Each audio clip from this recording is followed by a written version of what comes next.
Welcome to Surviving Roots, the podcast where we journey through the complexities of our emotions together.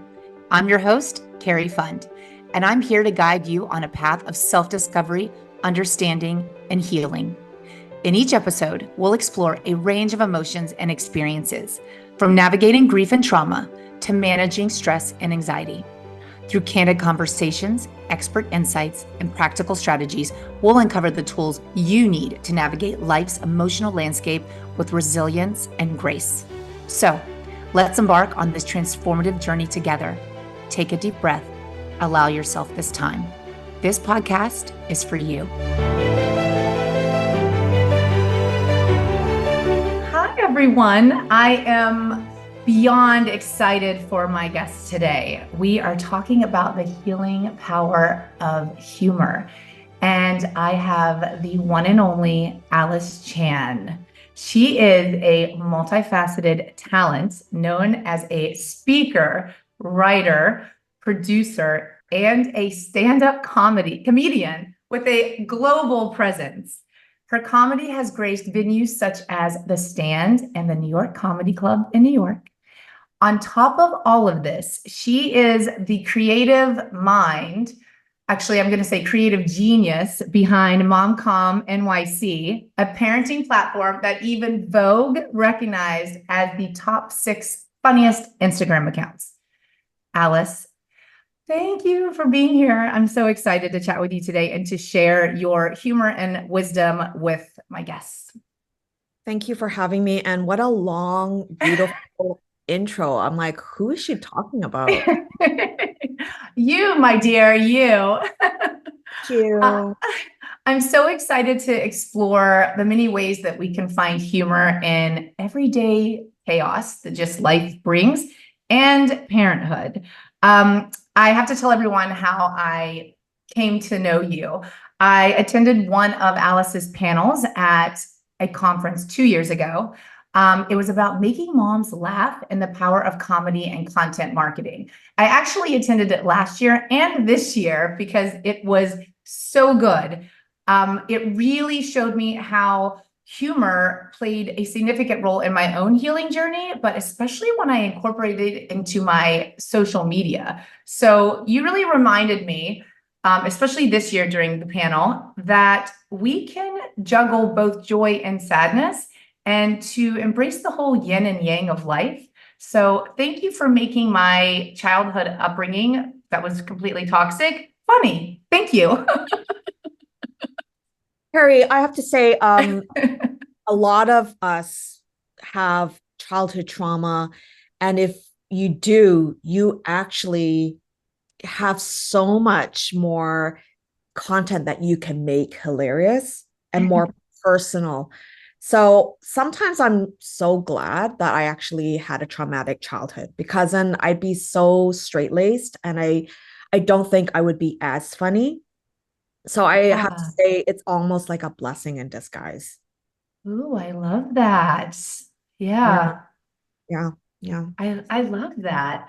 Wow. I mean, now I can actually thank my parents for something. So Yeah, sometimes I'm like, I remember them arguing all the time. And I remember reading somewhere, it says that if you had turmoil or conflict in your house, you either ran from it or you were trying to solve it. And that just made you more creative. And I think I was the person who was trying to always solve it. Like, why is my mom and dad not getting along? Why are they arguing all the time? Why aren't they sleeping in the same room? And I tried to resolve it. And I thought I came up with a good solution. And when I was 7, I was really proud of myself. My dad was sitting by himself. And I was like, this is a perfect opportunity to talk to my dad about what should happen. I'm like, Dad, mom and you always argue. And I think I have the perfect solution. You guys should get a divorce. I was so proud of myself. And his face turned red. And especially from Asian culture, first generation immigrant parents from China do not believe in divorce. They will each other and try to kill each other, but they won't. So my dad almost like wanted to smack me in the face. And he's like, how dare you? He was so angry at me. And I'm like, what did I do wrong? I thought that was a very clever solution. And then I went back to the drawing board. I'm like, okay, what else can I do or help this situation out? And I think it does really fuel the creativity when you're a young kid trying to Yeah. conflict.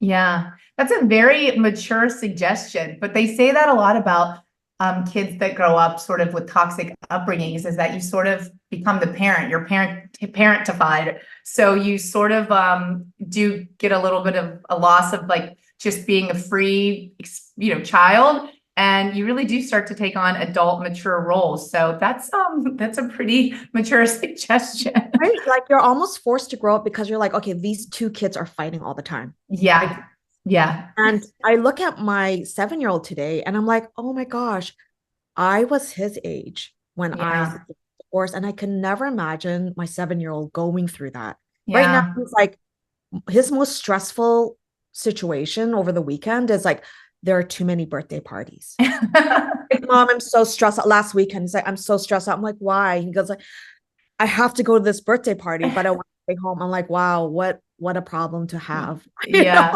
it's so true. And you know what? You brought up a good point, considering like we're both parents and we have children like that are the same age that when we were experiencing difficult things, it really hits home with me and makes me like pause when I think about the things I was dealing with at 7, 8, 9 years old and beyond.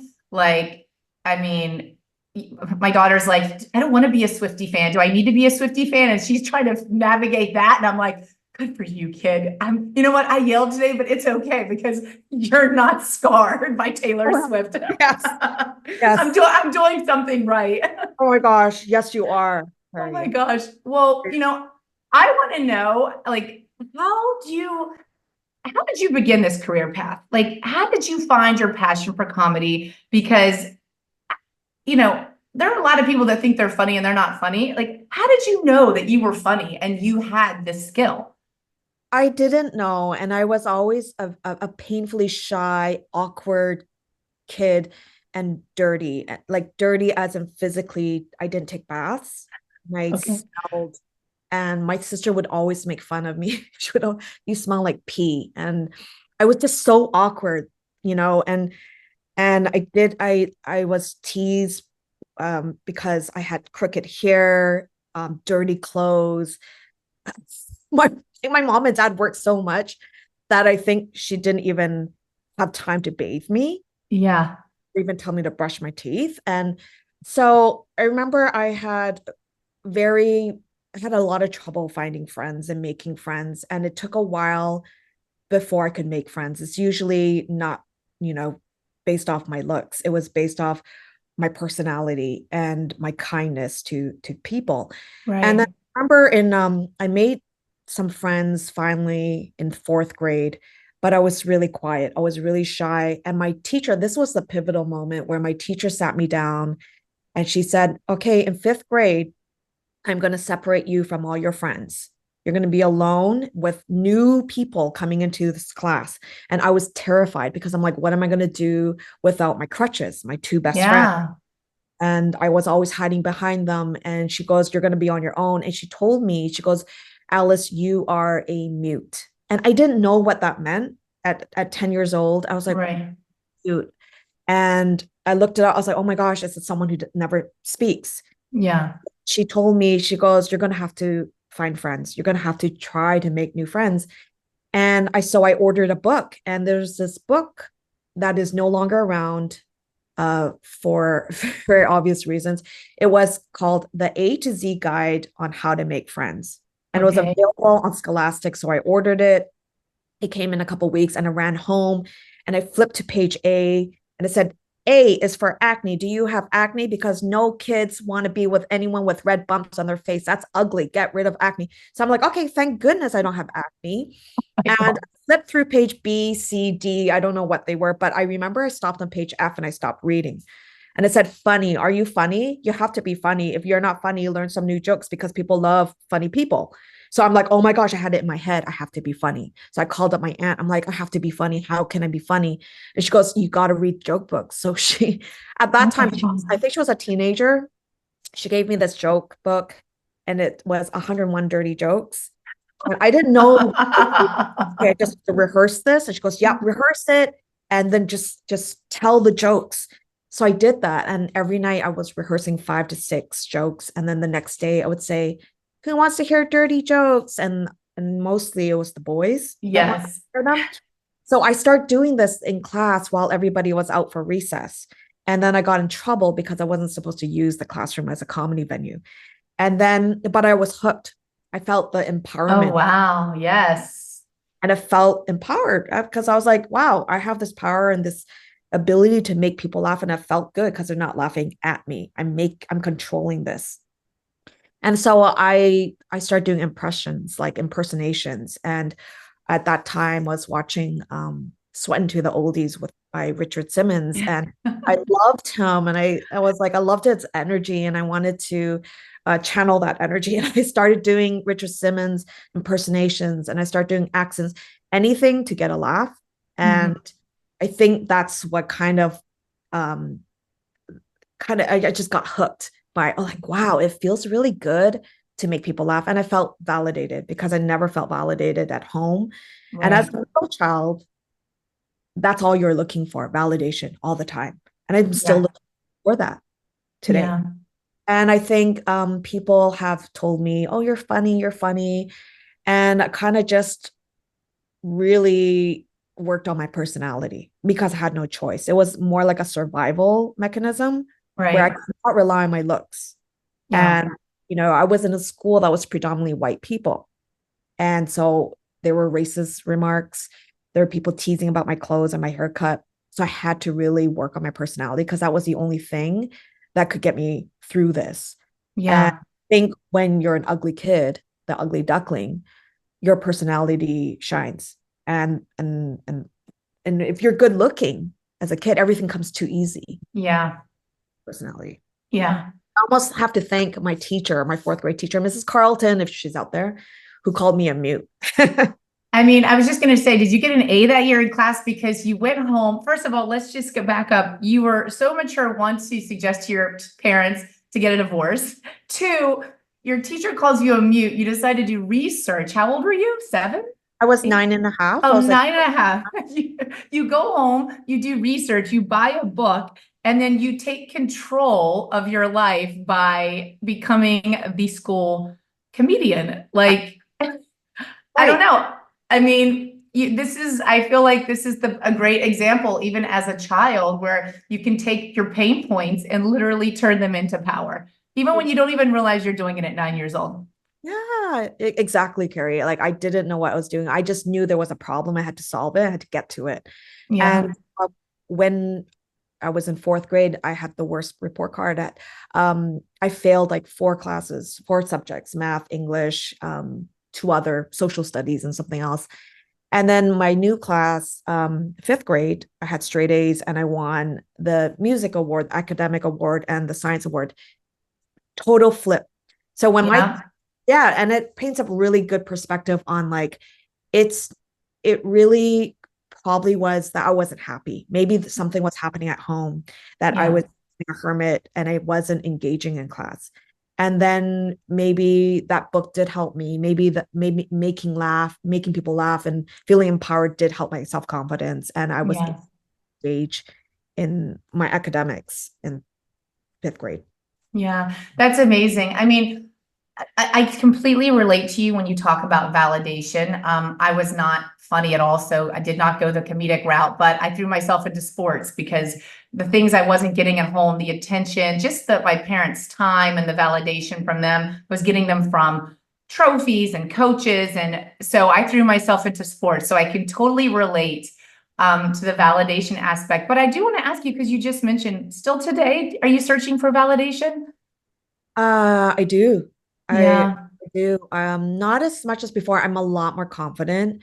I don't really care, and I think this comes with age. I don't really care about other people's opinion of me. I don't care if I look disheveled out in the public. I Yeah. used to care about, my face and how I'm dressed, but not as important anymore because I'm so confident in my personality. I know I can win a conversation. I could win someone over. I mean, but I still, yeah, and that's why I still do stand up because I love that validation. Yeah. Yeah. Yeah. I think it's honestly, I think it's healing isn't linear and it really is a lifelong marathon, and you do get to choose how, your pace and what you carry on that journey. But I do think that even though when we heal and we validate ourselves, those little parent wounds are just always scars that are reminders, because I deal with that too. Like, confidence issues and validation from others. And that's why I work so hard to teach my kids like internal validation. Like everything is internal, everything is an inside job, because it does feel like a big waste of time when you're still learning these life freaking lessons in your 40s. I don't want them to have to go do meditation retreats Right. and go read self-help books. I don't want them to do any of this stuff. Yeah. And I'm like, I definitely don't want my kids to be stand-up comedians. Really? I'm like, What would you say? no, I'm like, that is not a career choice for you Oh, guys. Like, you guys are a lot more smarter and talented, and hopefully not as brittle as I was and damaged. So I'm hoping they have a more healthy outlook in life. And I don't believe that they have a lot of conflict at home that would yeah. make them want to tell their stories, their tragic stories on stage. Whereas I use a lot of my, the pain points as my, Yeah. and that's how I release it. So yes, I do it for validation, but I also do it for other reasons. It's therapeutic for me. And also I do find the connection with the audience very healing for me, and it gives me so much life, especially when I have people that come from an Instagram following and they're like, Yeah. "Oh, I saw your show and I want to come meet you." And to me, that's like, oh, it's like a big warm fuzzy hug. Like, you're here, like you took the time out and you came here. And that was probably something I was yearning for when I was little. And that's why I Yeah. that because I never got my parents never came to my shows or my performances, and or even like my graduation. My mom was like, do we have to come, when I graduated university? And I was like, wow, like and here are these people, strangers, buying tickets, paying money, and Yeah. their Friday night to see me. At that, to me, I'm like so appreciative. Well, I think our parents went to the same university of parenting I was because I mean, maybe we are. Because I gotta tell you, I would be like first in every sport, and I would be the only one without their parents sitting there watching me hurdle or watching me cheer or watching me this. And even my parents that hate each other and have been divorced since I was 6, they both didn't want to see each other. So neither of them showed up at my graduation. I was like, yeah, no, but I was just like, wow, like, hello, this is about me. So it's so interesting because when I got married like 10 years ago, I was already estranged. My mom was already on her way out with estrangement, but I would have had to have picked anyway, because there's no way I could have trusted those two in their room. I wouldn't have been able to walk down the aisle without some kind of circus routine, or them both no showing, and then it would have been, I don't know. I think it's funny. I think they must have went to the same university of parenting. Yeah. Yeah. I don't think that school is in business anymore. I don't think so either. Speaking of parenting, I want to know what inspired you to create MomCom NYC. Like, how does humor, what made you create it? Like, what inspired you to create it? And how does humor help you with the ups and downs of motherhood? Yeah, I love that question. I started stand up before I was a mom. So a lot of my material were about me living with my cat, living in New York City as a single person dating. And then I had a lot of really bad ex-boyfriend jokes and stories. And then I took when I got became pregnant, I think after 6 months, my husband's like, I don't want you to be going to these open mics. I was doing open mics where I'm like, after work, I would go to a dive bar. Sometimes there's only like 5 dudes in their Oh 20s, not laughing at pregnant jokes, it my was very awkward and it became like kind of just sketchy. And my husband's just like, please don't do this anymore. And I was like, yeah, I don't want to do this anymore. And so I stopped for 3 years and I just focused on, I quit my full-time job um, at a bank, and I focused on trying to be the perfect mom, always spending time with my kid and going to yoga and Yeah. baby classes and sing-along classes. And then I think it was my second kid. When I had my second kid, I still felt like I was searching for something and I was never really happy. I started doing graphic design again. I started freelancing. I started taking up photography, but Mhm. none of it fulfilled me. And so I remember I was living in Brooklyn. Across the street, there was a bar and there was a comedy show happening. It was a free show. It was all women lineup. So there was no excuse for me not to go. So I walked in and I remember after the show, I felt like this new sense of energy in me. And I felt like this is what I have to do. I have to get back into comedy. Yeah. A month later, the host put me on the show. I totally bombed because it was all like material that I did not relate anymore. I was talking about ex-boyfriends, Hmm. living with cats. Like, okay, this is not me. And then I'm like, my demographic has switched. Maybe I talk about me as a parent and my struggles as a mother. And then so I found Instagram. I'm like, oh, what's this app? I started, it'd be great for writing jokes. This would help me write every day. So I would try to write a short joke because you only have a little like 1080 by. Yeah. So that helped me refine my jokes and I would put it out there. And I remember after I had like maybe 250 followers or so, and uh an Instagram mom came as snarky breeders. She said, "Hey, would you want to come into a share group?" And I thought this was a scam. I was like, "What is this?" And she's like, we're just all parents and we're just sharing each other's jokes. And so I did, and it grew to 2 to 5,000 with the help of the community. And I realized, oh my gosh, there's a community. So I Yeah. started to do that more regularly. And then it was only to 2020 when the pandemic hit, I started to switch to videos, whereas many people did, because Yeah. that's what Wow. that was just me trying to find my new demographic. And I was like, oh, I Yeah. want to be moms. And it's kind of like mom comedy. Yeah. And now it's what, over 200 and something thousand followers. I mean, Yeah, you it's have an amazing long community. queue. It took a long time to get there, but I feel like a, everyone on it is mostly positive and loyal and good people. I hardly get any trolls anymore like I used to, but I think they've kind of like left and unfollowed me, just which is great. But and some of my followers, they say the funniest things, and I'm just like, this is so amazing. This community, just the back and forth, the complimenting, the Yeah. job, this is so fun. And like just really, really great community. I never thought Instagram would be my home. My Yeah.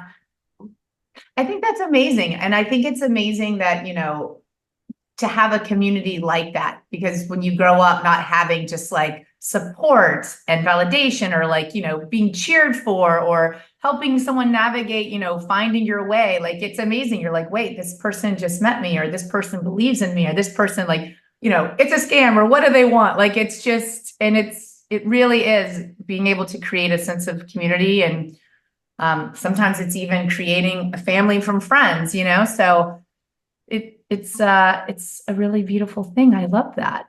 I do want to ask you a personal mom question, because as a comedian, like, do you feel a lot of pressure? Like, does everything with being a mom tickle your funny bone, or like, do you ever just get triggered? and oh, like, do you feel the pressure to like, oh, I have to be funny, or like, I'm gonna lose my shit? yeah. No, I think the mundane of everything, like the constant laundry, dishes, it's always going to be there. So you might as well make light of it Yeah. and think of it as something funny, like it's relatable. People don't want to do dishes and laundry all the time. So what are you going to do? Just take that and then throw it in a different direction and make light of it. But then there are things that do trigger me, like the expectations of moms or the devaluing of a mother. Like once you become a mom, you're not hot or sexy anymore, or you're not good at your job, or you can't stay and work overtime, or childcare. Why is there no childcare for moms who want to work Yeah.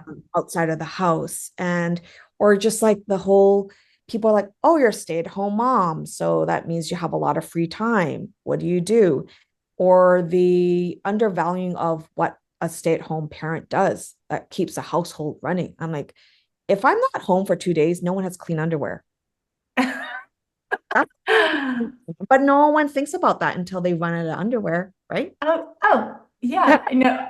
I mean, listen, just for me to go to Nashville a couple weeks ago to that conference, my husband kept the kids alive, but they didn't eat one green vegetable. Swimming at night was considered their bathing. Um, and the amount of sugar that I found in the house was just like, oh, and they didn't brush their teeth at night for 3 days because they literally told me they fell asleep in front of the TV watching movies every night. And I'm just like, I bet that parenting felt really hard because you don't have to actually stay on task or like be the responsible one. Yeah. Oh yeah, sure, Carrie, go to the conferences. I've got this. And I'm like, what you do? None of the Hey, homework was done. Like, 2 to 3 days, anyone can keep the kids alive, right?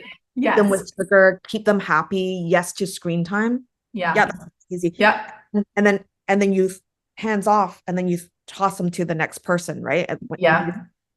And then you have to pick up the pieces and be like, why do you have a cavity now? And what's that? I know. Yeah. It's really crazy because not to toot our horns, but like we're literally creating and raising human beings that are going to be like the next generation. So it's like there's a lot of responsibility, like emotional intelligence, physical well-being, Yeah, so our much. like our legacy. And I have two boys, and I'm like, you will grow up to be gentlemen and good humans who Yeah.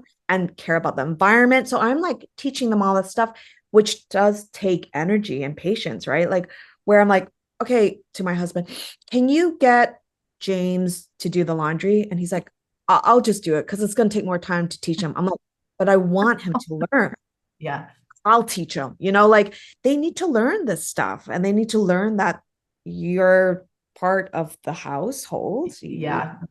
part of the chores. Yeah, it is. It's true. It is exhausting. I had to take my daughter to the doctor the other day and I was like, here, you're going to fill out the forms. And she's like, you just do it. I was like, one day I'm not going to be here. You need to fill out, like, do you know the address? What's my phone number? Like, say here. And it took like 25 minutes. I know the nurses were getting so annoyed with me and I was like almost wanting to give in, but I was like, if I don't stand my ground, then she'll know I'll give in at any time. So it's like, you got Good to for learn how to you. take care of yourself. You're almost 10 years old.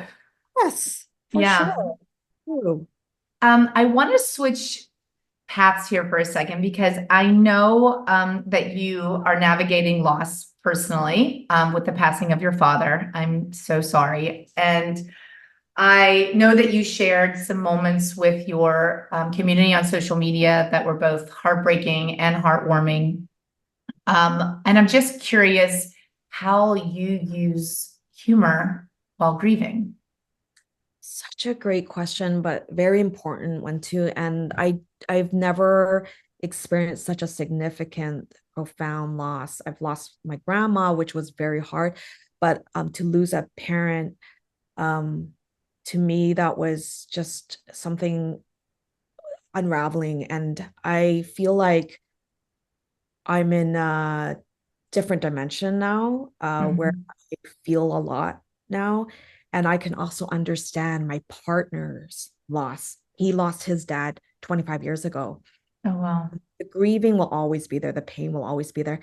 But I never could quite understood it. I always knew, oh, that's unfortunate he lost his dad at such a young age. But now I'm just like, hey, how are you feeling? Like he lost his dad. Like I feel much more. And for me, I had to use humor to cope. It was so painful for me, especially like planning the funeral from afar and not being there. A lot of guilt was I wasn't there for a lot of his times. I could have been there before he fell, or I could have taken him out for dinners. So for me, it was very painful in that regard because there was some guilt to not being there for him. So I used humor to create a distance from the situation that was so overwhelming and from me. And I would remember the funny things that he did and Yeah. would look at that and remember that and be like, oh my gosh, I remember dad used to do this. And it kind of erases some of the bad things that he used to do as a father, or that he wasn't there, he wasn't present, he was Yeah. mom a lot. It kind of puts that on the side. And I remember the funny things that he did. And I also remembered, I dug even deeper. I was like, I remember when I was 4 and he came home with a stuffy, and I Mhm. was so happy. I remember when he came to my parent teacher conference, but he didn't have to, but he did come. And I remember he surprised my whole class and got them candy, you know? So I realized it actually brought me closer to my dad, um, Mhm. remembering all those fun, light moments. And it kind of erased the parts that weren't so good about my Yeah. dad. And I mean, he was not the conventional good father. Um, but in so many ways, I'm like, you know what though? He was um, he was working hard to make sure that we were all taken care of. Yeah. And that's Well, to me what's good enough. And I started taking his stories that were so stressful. Like last one time I went to the casino with him. He gambled a lot and he loved to go to the casino. I'm like, he's 88 years old. I can't change the man. I'm gonna go sing and bond with him instead of taking him to a comedy show with me. He never yeah. did comedy. So I would go to the casino with him. And I remember I told him to stay at the lobby so I could park the car and come grab him. And then when I parked the car, came back, he was gone. And I got so stressed out, Carrie. I was crying. I was talking to the security guards. I was running like a mad woman down and up the stairs. And I thought something bad had happened to him. We finally found him. He was fine. But when I came home, I remember my brother-in-law was like, "Oh, well, there's a story for your comedy." I'm like, "Oh, how can I change this into something?" So now I have this really funny bit about how I lost my dad at the casino. People love the story, and it makes me feel closer to him. And to realize, and I thought, you know what? That was kind of cute. I remember his face, and when I found him, he kind of felt bad that he didn't wait for me. So the humor is a coping mechanism for me. So I'm not dwelling on the negative parts of him being a father, those negative, Yeah.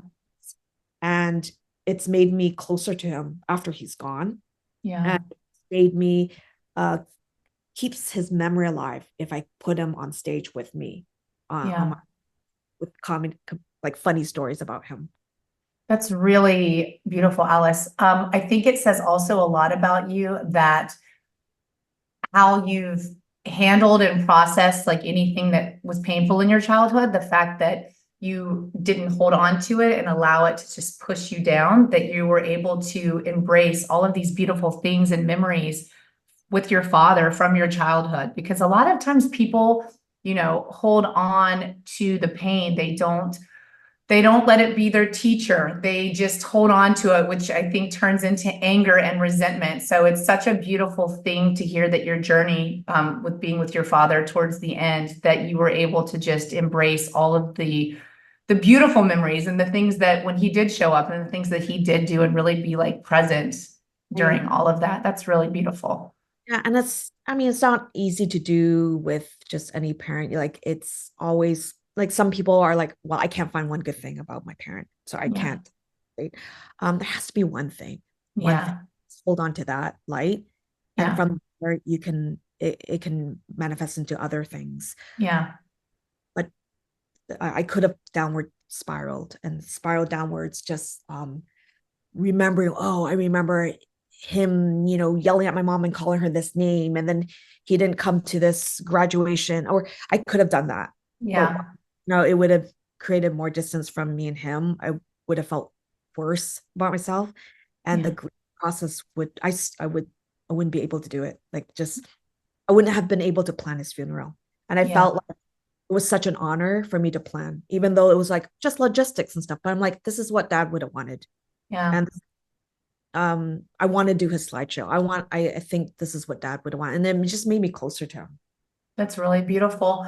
I, as you're talking about all this, like, I want to ask you when you're on stage and you're using stories that you've been inspired from your father and things like that. Like, how do you balance grief without, you know, being overcome with sadness? Because I know sometimes I'm much better at it now talking about my life because I've been talking and stuff about it a lot. But I know like sometimes I feel like I can still get triggered and become very emotional, like almost like my emotions are so like right under the surface of my skin. And the one little word or one little thing can sort of bring a memory. And I literally become ugly cry face, cue ugly cry face.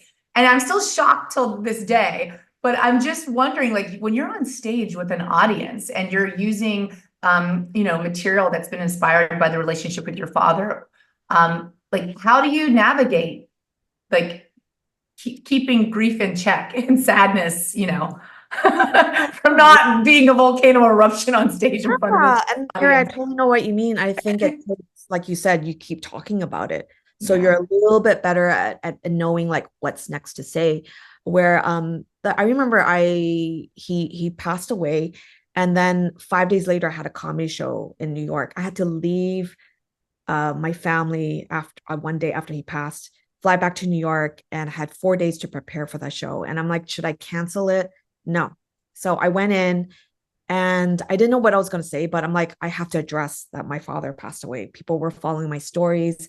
And also, like, people just knew. Even my comedian friends were like, I'm so sorry. So, like, even when they said that, I was like, oh, don't make me cry right now. I had to, um, I had to somehow trick my brain and be like, I know what the punchline is going to be. I'm going to focus on that because it's going to end up on a light note.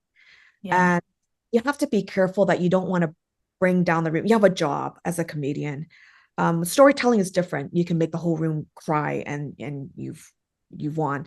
But as a comedian, I don't want to make the room cry. They're not paying to have a nervous breakdown. I never Yeah. thought about that. They're coming to laugh. They want a good time. They want to leave having endorphin rushes, right? And not like mascara running down their cheeks. But so I had to craft it in a way like, okay, I gotta keep it light. I gotta make sure that people know that I'm okay. Because if they think I'm not okay, the whole room's gonna be disastrous. And it's not gonna be good for all the other comedians to be performing. So I had to make sure that they knew I was okay. So I can address the situation. My dad passed. It was last week. It was peaceful. I got to spend time with him. I'm so grateful for that. And they Yeah, knew I'm okay you're because okay.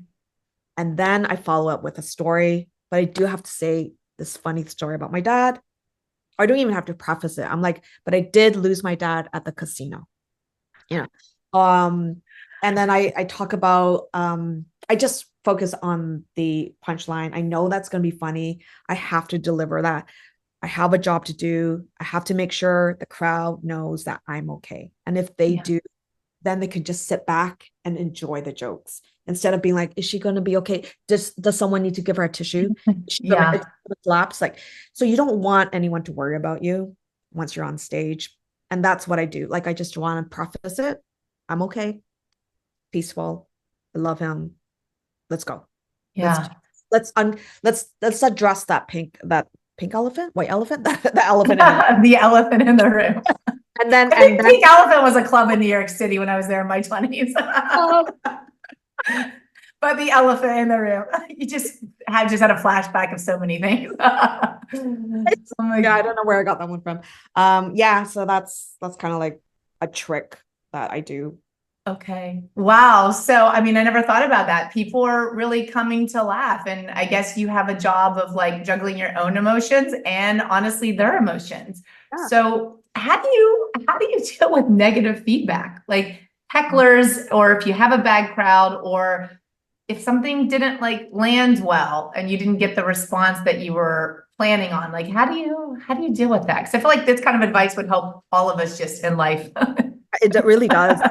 How do you recover from a mishap or an embarrassing, awkward situation?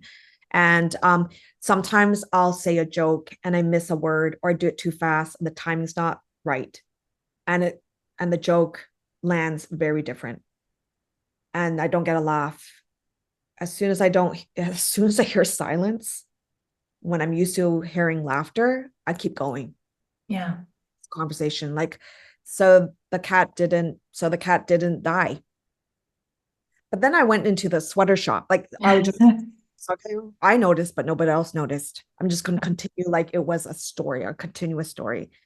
And with hecklers, I actually love when people heckle because they don't know that they're disrupting the show and they think they're being the star, but you've already automatically turned the whole room against you because you're disrupting their time now. And so you put Ooh. yourself in a really bad spot, and now you're making my job easier. All you do really to get a laugh is like, can you be quiet? Or is that all you have? Are you a comedian? Can you shut up? Are you drunk? They're not even funny comebacks, but the Yeah, audience is already on your side because they want that kid or person to shut up, right? So yeah. I welcome hecklers. I'm like, try it. Like no one's paying to see you. So you're gonna or a bouncer will come and get you. Like it's one or the other. I mean, seriously, from the beginning of us talking today, just you are a perfect example of a little girl taking control of her life, turning her little pain points into power, and you've created a career from it. Like most people just want to like not be like their parents and heal and try not to be, try to be better parents, but you've not only done that, but you've actually turned this into a career. So bravo, Alice. I mean, They make me cry. I'm just saying, I mean, bravo. And I think you're right. I think we can all look back, and even if things weren't what we'd hoped for, or think maybe what we thought we deserved as kids, I think we can always find one good thing. We can always find one good thing, and we can use that to create the life that we've always dreamed of, and perhaps the family that we've always wanted, and the career. Yeah, it's easier said than done, but if you keep doing it, it's just working that muscle Yeah. and always find one glimmer of hope and then keep that as your anchor. And from that, just like build up, just find one thing. Well, I would like to end on one question. What is the best piece of advice that you have received, whether it's with healing or humor? What's one thing that you'd like to share with everyone today? I remember I've been watching a lot of like people dealing with grief. And I think what was comforting was like grief will come at random times. It could be, I could have a really happy week and then all of a sudden I'm driving alone and I start crying, but to let it and just to embrace it. And because grief is part of you now and it'll find its way. And I remember it was the conference, Carrie. Remember the singer, Oh, Ingrid? She yes. said she touched on grief and I loved it. She said, uh, you choose, oh, sadness chooses you. Yeah. You get to choose joy. And I really loved it. I was like, it's so simple, but so true and powerful. We wake up every day and you just have to choose joy. Yeah. I wrote that down from the conference. That was a good one. Yeah. It was just like, wow, that was a Yes. very powerful statement with the light bulb, like, Yeah. yeah. Yeah. That was one of the main things I got from the event. Yeah, well, we always have a choice, and we have the choice every morning to choose joy. Just like you were the little girl who had the choice to go buy a book and learn what a mute was and decide that you weren't going to be mute. And now look at you. Oh, Carrie, I wish I had this book. I Ah, wish I had it with me. It saved me, ah. but also was so wrong. Oh my gosh. Well, I just want to say thank you so much for your time and for being here. I loved having like this extra time with you because your panel the last 2 years, I take away so much, and it's only been two panels, but I take away so much. It's really helped me in my own healing. It's helped me in my platform and with my own community. And I just love that I got to get to know even more about you today and your beginning and your childhood, and perhaps our parents did go to the same university. So I just, I love it. Well, you're an A student. And thank you for having me here. And when I read the questions that were coming through, and I thought to myself, this is going to be the best podcast interview that I've been on. Thank you. Because we're tying in so much about life and grief and humor. And I hope people, like, I love that your platform is about how to, you're talking about pain, you're talking about not fun stuff, but you can add levity, and you're great at that. So I'm so proud of you for continuing to see that humor can be so powerful, especially when you're dealing with pain. Laughing is has so many physical benefits.